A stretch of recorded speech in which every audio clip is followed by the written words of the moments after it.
A couple years ago, before all this stupid fucking pandemic shit started, Mother Nature's half-assed attempt to get rid of the amount of people she needs to get rid of, just procrastinating, treating it like a term paper. I was in New York. I had an acting gig, all right? I was playing a fireman, all right? Now, I'm not the best actor, all right? Some of you saw it. I hope you paid for it, you cheap bastards. You all watched it for free, you bastards. So anyways, I'm not the best actor, so I have to look the part. So I grew this giant, fireman mustache, big, stupid fireman mustache, which looked great when I was wearing the whole fireman getup, and they put the fake dirt on my face. I looked like I had been fighting fires for 20 years, right?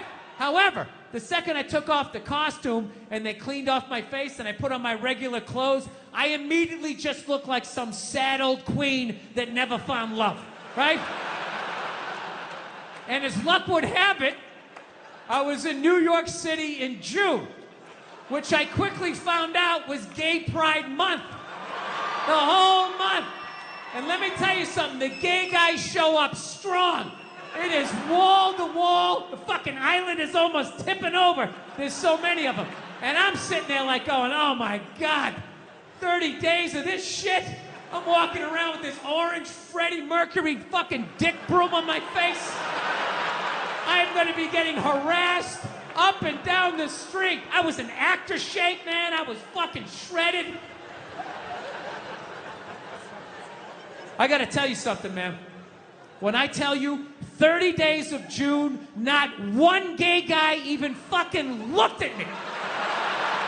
Forget about even hit on me. I have never felt so old and undesirable in my life. Shirt, right? Fit in with all you guys coming in from your ranches, huh? Living out there in the barns. Is that what you're doing? You're like, I'm working on an app, okay? To launch this website. Oh shit, what a fucked up time this is, huh? It's so weird to tape a special right before a presidential election, especially like one like this. Like this is literally like what is going to happen. How the fuck did we end up with these two? Jesus Christ. This is like the first week of American Idol. It's like, really? This is what I got? Take his code! Take his code! Whatever the hell she's doing, It's unbelievable. You either got a racist dope or like the devil. See if I'm funny. I've been inside for 1.5 years just like you. All right. It's nice to be out here in Denver, man. It's legal on a state level, but not on a federal level, man. Everybody out here dressing like they're fucking going hiking. Your North Face pajamas and all the shit you guys have. You guys all live inside. So, how have you guys been doing, man? How's your pandemic been? You enjoyed it? You been staying inside? Are you being safe? I am so fed up with believing. I ain't being safe. I don't fucking believe in it. It's all a bunch of lies. We're just totally divided. The people that are like, you gotta get vaccinated, you have to wrap yourself in an Afghan, and you gotta cover your face and hold your breath when you look at pictures of people. And then you got the other side, I don't give a shit, I'm gonna have my balls out, walking down the street, because that's what Jesus said in John 13. I read it in my Bible study class. I don't give a fuck. And if I get it, I'm going to the hospital and be like, all right, fix me. You were right. Everybody, all hypocritical. This kitten, and they started using it as like a teaching tool, right? So every night they take the cat back, all right? And then the next day they come in, and if the gorilla learned its phrases, it got to play with the kitten. They use it as a motivational tool. So the gorilla's like vocabulary started going through the roof, all right? So to cut to the chase, one night they take the cat home. Somehow the little kitten gets out. It got hit by a car and it died. Yeah, that cat you never met died. I'm sorry for your loss. I know you knew it, all of it, for fucking 20 seconds. You know? I don't know if it was dead instantly, like if it drove right over its head and that was it. Or maybe it just hit the back legs and it tried to crawl away, but it was like stuck to the road, and it was meowing out, and it could see its breath. And right before it lost consciousness, the rats came in, and it was just screaming, and it's such cute little paws. It was like little socks trying to get it off. I don't know what happened, but you seem so fucking concerned about this kitten. Figure I'd throw out a couple of theories. More concerned about the kitten than all the Hitler shit, by the way. More of a reaction.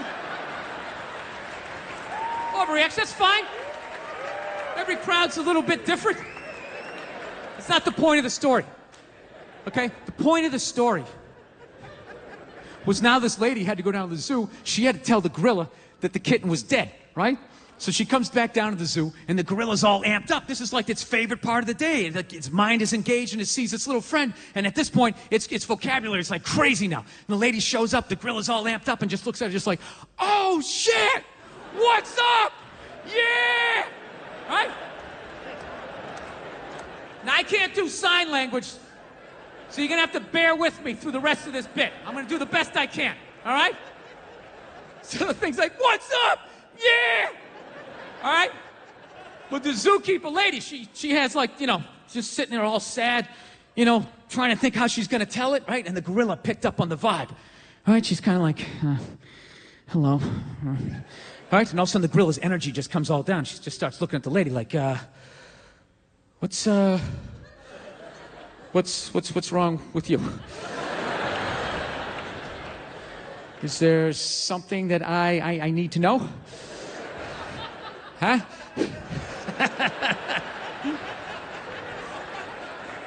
So the lady's sitting there, she's like, Jesus.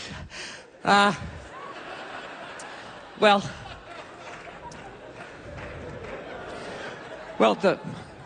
the kitty cat, it got hit by a car, and it's fucking dead.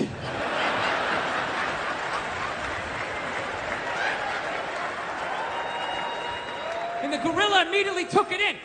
It immediately took it in and understood. Like its bottom lip started quivering, its eyes started watering up, it was signing like crying. And they going later on that night, you could hear it crying inside of its house. They built it a house, I don't know why. They live in trees. It's probably the guilt of putting the thing in fucking jail, right? Whatever, it was like a 2-bedroom. It sounded like, it's this one thing as a man, when you get so old that women don't look at you anymore, like you know you're gonna hit that age. You know that day's coming, but nobody tells you at some point you're gonna get so old, not even a man wants to fuck you, right? Dude, that is a statement. When you get so old, some queen in his 60s is like, keep it moving, I can do better than that, Jesus Christ. Get some fucking hair plugs or something. Get a spray tan. I can get some in its 40s. Go on, keep it going. Dude, it was like, I was like having like this fucking panic attack. I was thinking like, oh my God, I waited too long to get married. I had kids too late, I'm gonna die soon. I was like literally like wrapping up my life, you know?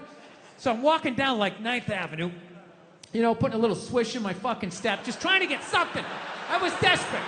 Fuck you ladies, you've been there. You know how it is. You wanna think you got one more in you, you know? So I'm tra-la-la down the street.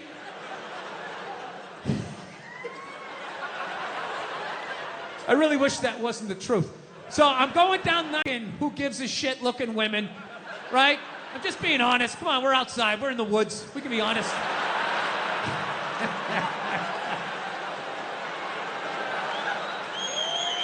Just regular, who gives a fuck? Can't remember a name, looking women, right? Well, looking at these goddesses, and they had to fucking be the, how am I supposed to compete with that? You can't! How fucking arrogant are you? I don't see Brad Pitt when he takes his shirt off in a movie and, oh great, how am I supposed to compete with that? I can't. I am an ugly, bald, orange man. I need to write jokes. I gotta put a lampshade on my head. I know what my role is, okay? I should be on the ground gazing up at people better looking than me. I don't know, ladies. This is supposed to be like an inspirational talk. I don't know if it's coming through this way. I'm trying to say, if you really like, if you get through all the misdirected anger of my childhood, I'm trying to say you're smarter than we are, and there's more of you. I don't know. I don't know what to tell you. I'm trying to be, I don't know, trying to be a better person. Man, I don't know what's going on, but this Bill guy's all right. You know, another buddy of mine got a job building ships. Can you fucking believe that? That industry, it's just blowing up. It's crazy. Dude, I want to get a job down there. They're paying great, you know, make a little extra money. Then, yeah, who knows? Maybe you and me take a cruise. We'd have a good time, right? Get out there. That's how it would work. That's how my ethnic cleansing would work. It wouldn't be based on race or religion. It'd just be based on people dumb enough to think that taking a cruise is actually traveling. Technically, you're traveling, you know, but what are you seeing? Just a bunch. Look at the water. Oh, my God. You can tell that's the Atlantic Ocean. That definitely does not look like the Pacific Ocean. So, yeah, look, admittedly, I'm a fucking psycho. And I am. Dude, I have dreams. I had a dream 2 years ago that still haunts me. You know? You ever have one of those dreams where you think you woke up, but you didn't? You know? You're just sitting up and it feels like your house. I had one of those dreams, right? So I sat up in bed and I looked over and there was this little girl in the corner of the room. No idea who she was. She was like 3-4 years old and she was talking to me, but I couldn't understand what she was saying. She was just standing in the corner just going,